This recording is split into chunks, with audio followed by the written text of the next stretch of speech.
মুহাম্মদ সাল্লাল্লাহু আলাইহি ওয়াসাল্লাম। জামাই একটু রান পারবেন? পারলে একটু রান, লোক নেই। तस्खीर किया मेरे दिल को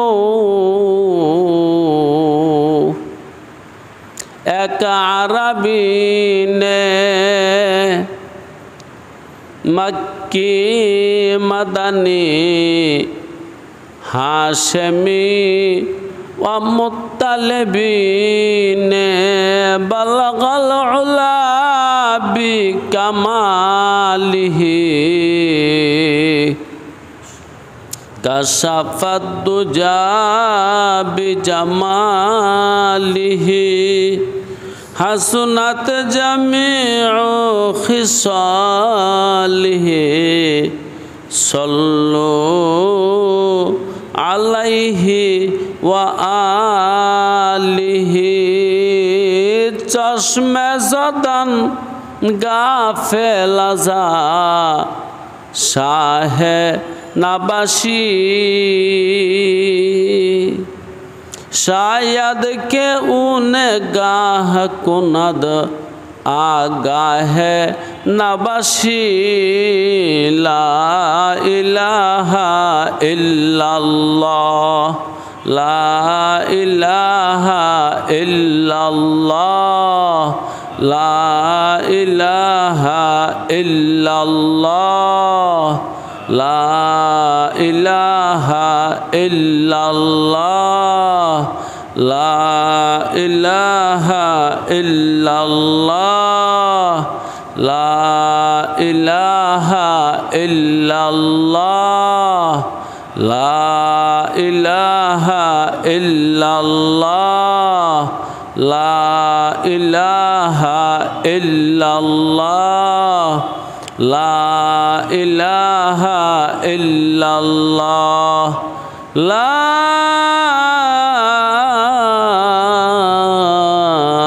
इलाहा इल्लल्लाहु मुहम्मदुर रसूलुल्लाह সাল্লাল্লাহু আলাইহি ওয়াসাল্লাম। সম্মানিত উপস্থিতি, আল্লাহ রাব্বুল আলামিন আমাদেরকে সুস্থ রেখেছেন, সবল রেখেছেন, মানুষ করে দুনিয়াতে পাঠাইলেন। আখিরি জামানার নবী মুহাম্মদুর রাসূলুল্লাহ সাল্লাল্লাহু আলাইহি ওয়াসাল্লামের উম্মত বানাইলেন।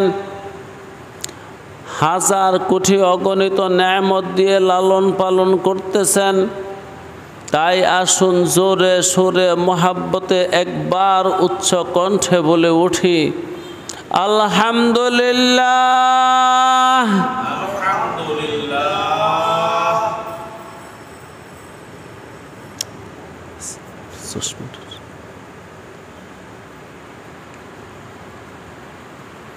এটা একটা ধারাবাহিক মাহফিল,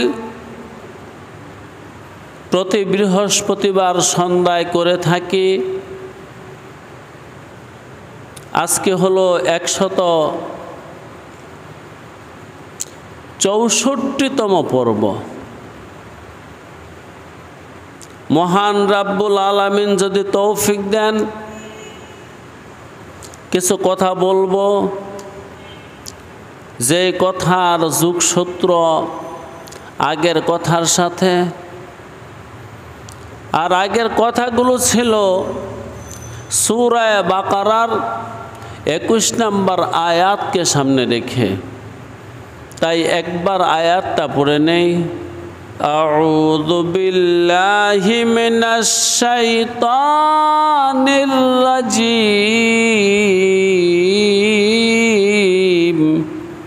বিসমিল্লাহির রহমানির রহিম।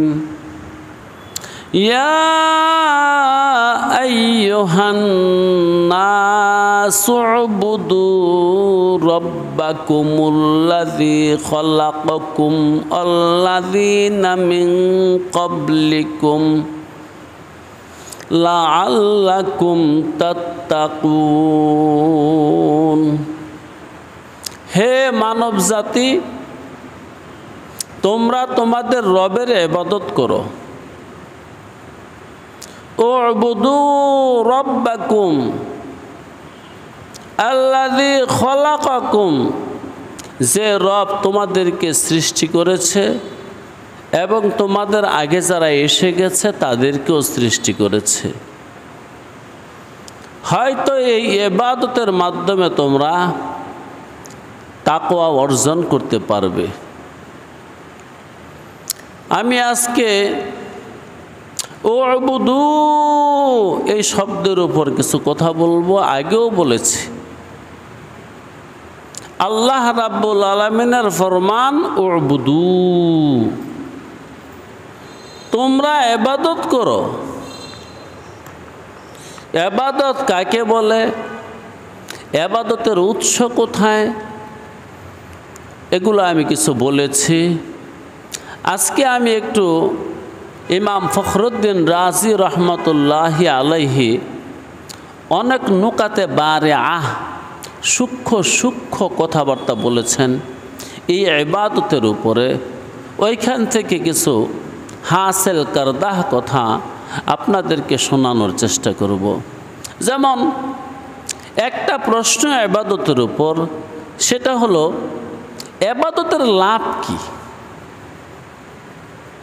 জি, আল্লাহ যে বললেন উবুদু রাব্বাকুম, তোমরা তোমাদের রবের ইবাদত করো, ইবাদতের লাভ কি? ইবাদতের লাভ, যে ব্যক্তি ইবাদত করে তাকে বলে আবেদ,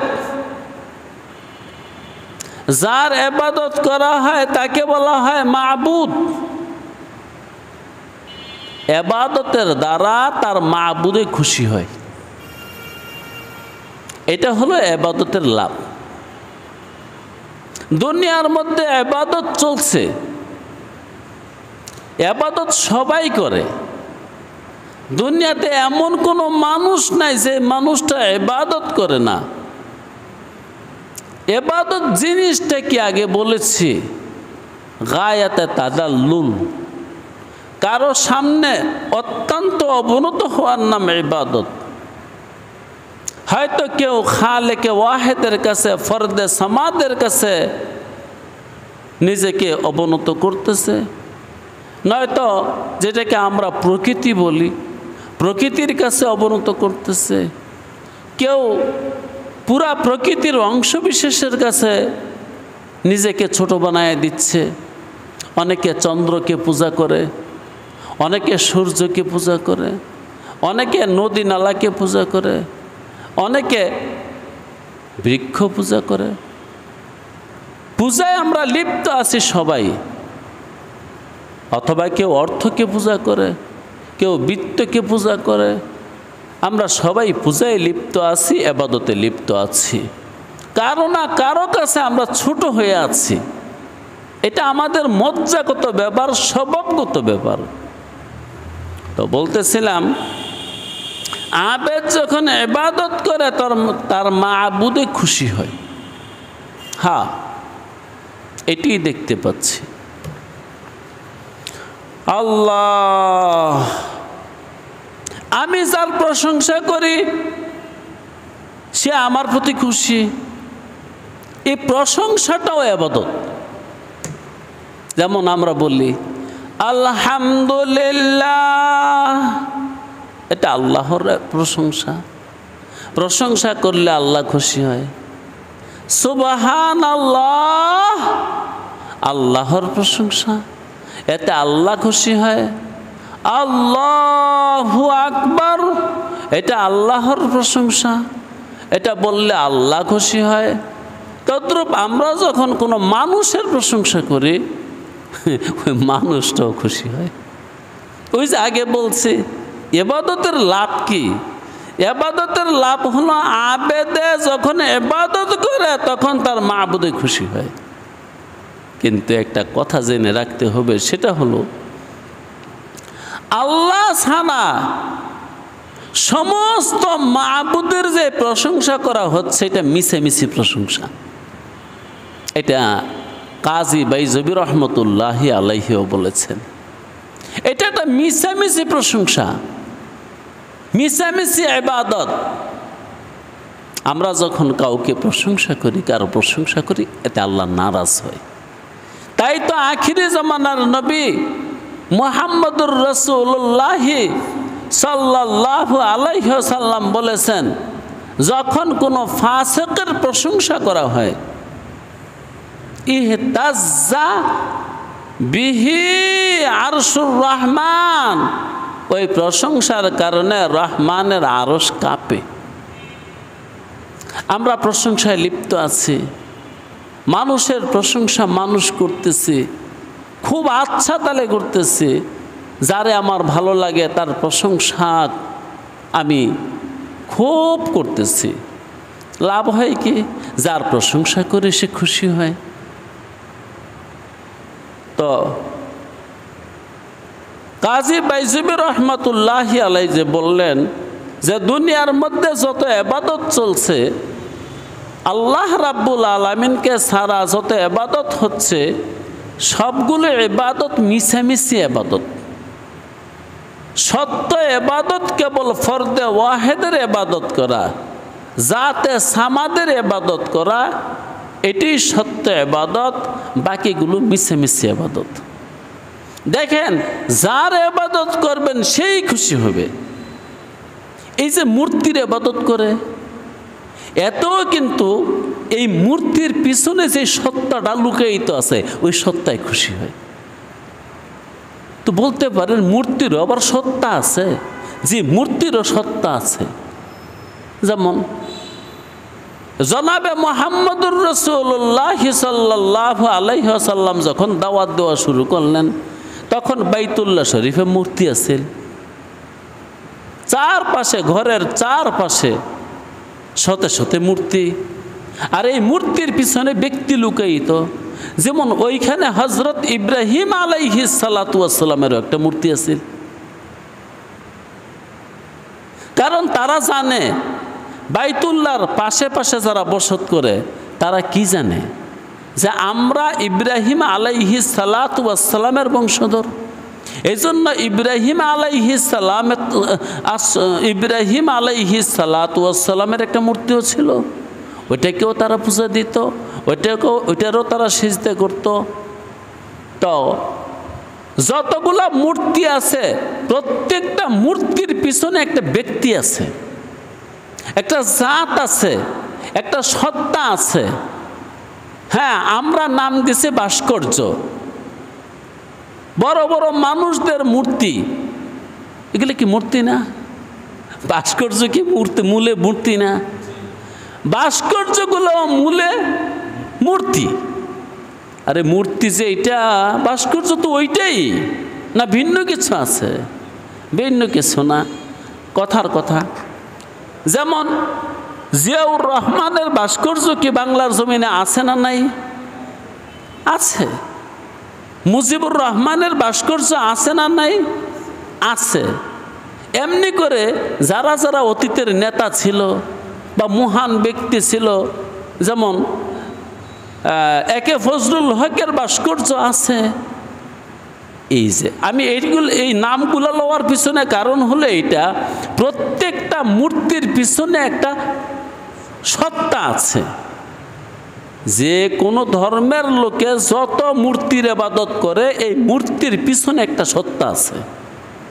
যেমন আমাদের বাংলাদেশে হিন্দু ধর্মের মানুষেরা দুর্গা নামে কারো পূজা করে, আসলে মূলে মূর্তির পূজা করে না। এই নামে কেউ ছিল, তার পূজা হচ্ছে, মূর্তিটাকে স্মরণ করে, মূর্তিটা সামনে রাখছে তারে স্মরণ করার জন্যে। শ্রীকৃষ্ণ নামে কেউ ছিল, শ্রীকৃষ্ণের মূর্তি আছে, ছবি আছে। রাধিকা নামে কেউ ছিল, তার মূর্তি আছে, তার ছবি আছে, বাস ওই তার স্মরণে ছবির সামনে সেজদা দেয়, ওই ব্যক্তির স্মরণে মূর্তির সামনে সেজদা দেয়। এখন কথা হলো, এইটি আমি বলতে চাচ্ছি, প্রত্যেকটা আবেদের মাবুদের একটা হাকিকত আছে। যে কোনো একটা ব্যক্তি আছে, এটা মানুষ হতে পারে, এটা দেও হতে পারে, এটা দানব হতে পারে, এটা কোনো ফেরেশতা হতে পারে, যে কোনো একটা সত্তা লুকায়িত আছে। এখন কথা হলো, তাহলে কি ইব্রাহিম আলাইহিস সালাতু ওয়াস সালামের যখন ইবাদত করা হতো তখন কি তিনি খুশি হয়েছে? না। এই ব্যক্তি এবং বস্তুর যখন পূজা করা হয় তাদের সত্তা অত্যন্ত নারাজ হয়, অত্যন্ত নারাজ হয়, অত্যন্ত নারাজ হয়। নারাজ এমন হয়, এই সংবাদগুলো তাদের কাছে যায়। যারা আগে মহান ব্যক্তি ছিল তাদেরকে পূজা দিচ্ছে ছবি বানায়া, মূর্তি বানায়া, এই খবরগুলো আল্লাহ রাব্বুল আলামিন তাদেরকে দেয় যে তোর ইবাদত হচ্ছে দুনিয়ার জমিনে। ওইখান থেকে তারা লানত করে, অভিশাপ দেয়, হে আল্লাহ তুমি তাদের উপর আযাব দিয়ে দাও, তাদের উপর গজব দিয়ে দাও, তাদের উপর লানত করে দাও।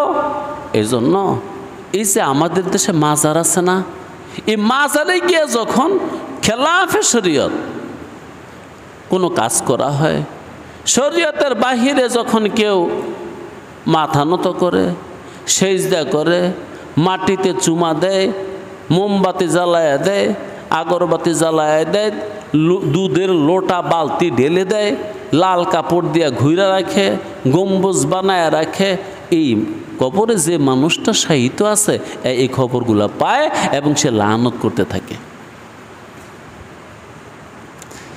এখন কথা হলো, মিছামিছি আবাদত চলছে, কিন্তু ওই মিছা আবেদদেরও একটা মাবুদ আছে। ওই সমস্ত মাবুদরা বড্ড নারাজ হয় এবং খুশি হয়, বড্ড নারাজ হয়, অনেক অসন্তুষ্ট হয় এবং তারা নিজে লানত করে। তো কথা হলো, এই জন্য গায়রুল্লাহর ইবাদত করার দ্বারা গায়রুল্লাহ নিজেও খুশি হয় না, গায়রুল্লাহ নিজেও না খুশি হয়। যিনি খালেক তিনি তো নারাজ হয়, যার ইবাদত করা হয় সেও নারাজ হয়। একমাত্র জীবিত মানুষ যারা, যখন তাদের প্রশংসা করা হয় তখন তারা খুশি হয়। সে কেন খুশি হয় সে নিজেও জানে যে আসলে আমার ব্যাপারে এখন যে কথাটা বললো যে ফজলু ভাইয়ের চরিত্র, শামসু ভাইয়ের চরিত্র ফুলের মতো পবিত্র, কথাটা একদম মিছা। কারণ ওই ঘুষ খায়, ওই সুদ খায়, ওই মদ খায়, ওই জিনা করে, ওই দেশের সম্পদ লুট করে, ওই তো জানে। অতএব ওও জানে এই যে আমার ভক্তরা আমাকে বলতেছে আমার চরিত্র ফুলের মতন পবিত্র, এই কথাটা একটা মিথ্যা কথা, তারপরেও সে খুশি হয়।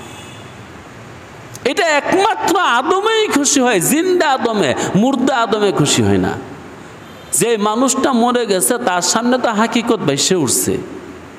এই জন্য যারা আদেশ করে গেছে আমার মরণের পরে মাজার বানাইও,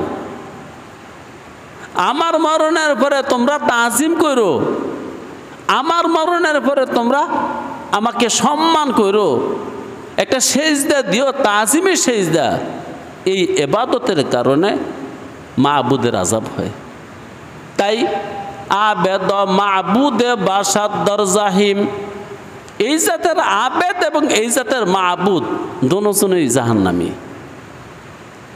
ওই যে বইলা গেছে আমার মরণের পরে তোমরা আমাকে স্মরণ করো, স্মরণ মানে শরীয়ত মোতাবেক স্মরণ না, খেলাফে শরীয়ত স্মরণ করো। বাস এই জন্য মাবুদেরও আযাব হচ্ছে, মাবুদেও কষ্ট পাচ্ছে। আর যদি মাবুদে না বলে থাকে তাহলে মাবুদ নিজে লানত করতেছে, আল্লাহ এই সমস্ত পূজারীদের উপর তুমি আযাব দিয়ে দাও, গজব দিয়ে দাও, বিপদ দিয়ে দাও, মুসিবত দিয়ে দাও। একটা সূক্ষ্ম কথা বলি, সেই কথাটা হলো এই যে মিশামিশি আবাদত চলছে, মূর্তি পূজা, চন্দ্র পূজা, সূর্য পূজা, মাজার পূজা, গাছ পূজা, ব্যক্তি পূজা, এমনকি আর লিঙ্গেরও তো পূজা হয়। এতে মাবুদে খুশি না হইলেও ওস্তাদে খুশি হয়। মিশামিশি আবাদতের একটা ওস্তাদ আছে না, সেই ওস্তাদের নাম হলো শয়তানে রাজিম। এই শয়তানে রাজিমে খুশি হয়। আর সত্য সত্য আবাদতের ওস্তাদ হলো আম্বিয়া আলাইহিমুস সালাম। সত্য আবাদতের ওস্তাদ নবীগণ, আর মিথ্যা আবাদতের ওস্তাদ ইবলিসে মালউন। অতএব প্রত্যেকটা মূর্তির পিছনে ব্যক্তি আছে, প্রত্যেকটা ছবির পিছনে ব্যক্তি আছে, তারা নারাজ ঠিকই হয়। কিন্তু এই ইবাদত, এই বন্দিগি, এই উপাসনা, এই পূজা, এই পার্বণ, এই আর্চনা যে শিখাইছে ইবলিসে মালউন, সে খুশি হয়। এমনকি এই মিশামিশি ইবাদতেরও ফল পাওয়া যায়, লাভ পাওয়া যায়। এমনকি আপনি যদি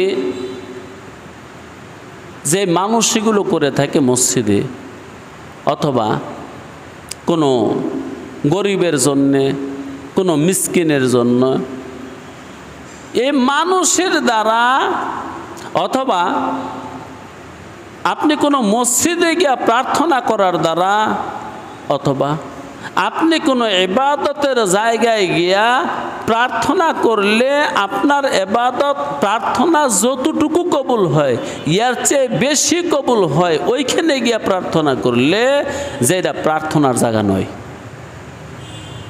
যেমন মাজার আছে, যেখানে শিরক হচ্ছে, যেখানে কুফরি হচ্ছে, ওইখানে গিয়া প্রার্থনা করলে প্রার্থনা কবুল হয়।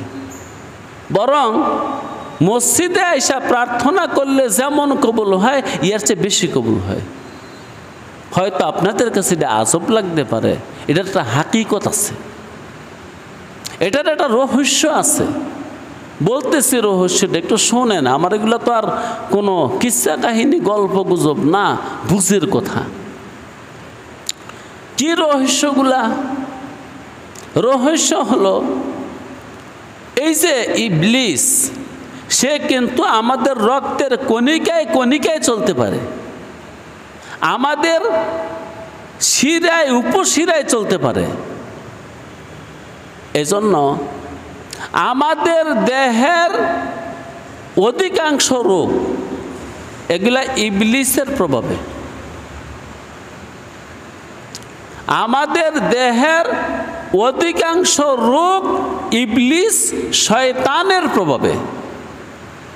বাস অনেক সময় দেখবেন মাথা ব্যথা, প্রচণ্ড মাথা ব্যথা, ডাক্তার দেখাইলেন, সিটি স্ক্যান করলেন, কিছুই আসলো না, কিন্তু মাথা ব্যথা সারে না। ঔষধ দিছে হাই পাওয়ারের, এত সারে না। এগুলোর হাকিকত জনাবে মুহাম্মদুর রাসূলুল্লাহ সাল্লাল্লাহু আলাইহি ওয়াসাল্লাম বলে গেছেন। ওই মানুষটাকে মুশরিক বানানোর জন্যে, ওই মানুষটাকে দিয়া পাপ করানোর জন্যে তার মস্তিষ্কে বসে শয়তান কষ্ট দেয়। বাস মাথা ব্যথা যখন না সারে হালাল উপায়ে, তখন কেউ এসে বলে, আরে সব কিছুই তো করলা, একটু শাহজালাল বাবার মাজারে একটা খাসি মিন্না দেখতা। আহা, এই জন্য আমাদের দেশে মসজিদপন্থী লোকের সংখ্যা অনেক কম, মাজারপন্থী লোকের সংখ্যা অনেক বেশি। 100 লোকের মধ্যে 20 জন মানুষ মসজিদপন্থী না। যদি বা ধৈর্যই নিলাম 20 জন মানুষ মসজিদপন্থী, বাকি 80 জন মানুষ ওই গাইরুল্লাহপন্থী, মাজার সরাসরি নাই বললাম, গাইরুল্লাহপন্থী। আল্লাহপন্থী লোকের সংখ্যা হয়তো 20%, বাকি 80% মানুষ গাইরুল্লাহপন্থী, আল্লাহপন্থী না। আল্লাহর পন্থায়, আল্লাহর পথে চলে না, গাইরুল্লাহর পথে চলে। বাস কেউ বলল তোমার যে প্রচণ্ড মাথা ব্যথা, চিল্লি করো, হই হুল্লোড় করো, ডাক্তার দেখাইলা, অনেক কিছু টেস্ট করলা, তারপরেও যেহেতু তোমার ব্যথাটা সারে না, বরং দিনের দিন বাড়ে, তুমি একটু শাহজালালের মাজারে যাইতা, গিয়ে একটা খাসি মানত করে দেখতা। দেখা গেছে মানত করছে, সে উপকার পেয়েছে, ব্যথাটা সেরে গেছে। এর মানে আমারে দিয়া সেরেক করাইয়া তারপরে ব্যথা সারাইছে। খুশি হয়েছে কে? মাহবুদে। মাহবুদ কে? আমাদেরকে এই আবাদত যে শিখাইছে, এই আবাদতের আসল উস্তাদ যে, সে হলো শয়তানে মালউন। সে খুশি হয়েছে, আর তার উদ্দেশ্য এটাই ছিল আপনাকে দিয়ে একটা সেরেক করাবে, আপনাকে দিয়ে কুফরি করাবে, আপনাকে দিয়ে বেদাত করাবে। আপনাকে দিয়ে বেদাত করাইয়া, কুফরি করাইয়া, সেরেক করাইয়া সে বের হয়ে যাবে। বাস এখন আপনি আজ থেকে মাজারপন্থী হয়ে যাবেন, গাইরুল্লাহপন্থী হয়ে যাবেন। অথবা ওই যে কত মানুষ শয়তান বেশে বসে রয়েছে না, দেখবেন ল্যাংটা, ওরে গিয়ে একবেলা বালা করে খাওয়াইছেন, মাথা ব্যথা সেরে গেছে। অথবা তারে গিয়ে কদমবুসি করছেন, মাথা ব্যথা সেরে গেছে। এখন ল্যাংটা বেটারে কদমবুসি করার পরে যখন সাইরে গেছে গা, তখন আপনি ল্যাংটার ভক্ত হয়ে গেছেন গা, আকীদা বদনষ্ট হয়ে গেছে গা। এখন আর আপনি আলেমদের কথা শুনতে রাজি না, কোরআনের কথা শুনতে রাজি না, হাদিসের কথা শুনতে রাজি না। আপনি বলতেছেন যে থামেন তো হুজুর, ওয়াজ বহুত শুনছি, আমি যেন গিয়া ফল পাইছি, আমি ওইখানে যামই। ঠিকই যাইতেছে। এখন হয়তো সে মাজারের দিকে ছুটছে, নয়তো ওই ল্যাংটা বেটার দিকে ছুটছে। অথবা যে আজকে 80 বৎসর ধরে চুল কাটে না, ওই না যতটুকু বড়, তার জট এর চেয়ে বড়। বাস ওই ব্যক্তির মাথার জট না একটু তাবিজে বইরা গলার মধ্যে ঝুলাই দিছে, ঠিকই রোগ সেরে গেছে গা। এখন তো সে গাইরুল্লাহপন্থী হয়ে গেছে। এই ইবলিসের উদ্দেশ্য এটিই ছিল যে তোকে আমি গাইরুল্লাহপন্থী করে ছাড়বো, তরে দিয়ে সেরেক করাবো, তরে দিয়ে বেদাত করাবো, তরে দিয়ে কুফর করাবো। এই জন্য ভাই, গাইরুল্লাহর ইবাদত করলে মনের আশা যেই পরিমাণ পূর্ণ হয়, আল্লাহর ইবাদত করলে মনের আশা এই পরিমাণ পূর্ণ হয় না। খুব একটা আজব কথা, খুব একটা রহস্যময় কথা, যে কথা সত্য। যেমন এটার একটা হাদিস শোনাই। হযরত ইবনে আব্বাস রাদিয়াল্লাহু তাআলা আনহুর স্ত্রী একদিন গলার মধ্যে একটা তাবিজ দিল, একটা সুতা কায়তন বেঁধে দিল। আব্দুল্লাহ ইবনে আব্বাস জিজ্ঞাসা করলো, তোমার গলা এটা কি? তখন বলল, অমুক ইহুদির কাছ থেকে এটা ফু দিয়ে আনছে, জাড়ায় আনছে। ইবনে আব্বাস বললেন, হায় হায়, তুমি আমার স্ত্রী হইয়া আল্লাহ রাব্বুল আলামিনের কালাম থাকতে, আল্লাহ পাকের নাম থাকতে, তুমি ইহুদির কাছ থেকে সুতা পড়ায় গলার মধ্যে এনে দিলা। তখন তিনি একটা দোয়া শিখাই দিলেন যে তোমার যে চক্ষু ফুলে গেছে, তিনি স্ত্রী ওই সুতা পরাটা কেন আনছিল? চোখ ফুলে খুব বিশ্রী হয়ে গেছে, ব্যথা এবং চক্ষু বের হয়ে গেছে, হাদিসের ইবারতে জায়গা থেকে সরে গেছে। তখন তিনি স্ত্রী বলল, দেখেন আমাকে এই সমস্ত কথা বলতেছেন, আমি ইহুদির কাছে গেছি, খারাপ কাজ করছি, এটা ভালো হয় নাই, এটা মন্দ হয়েছে, আমি তো গিয়া ফল পাইছি, আমি তো গিয়া লাভ পাইছি, আমার চোখ তো ভালো হয়ে গেছে।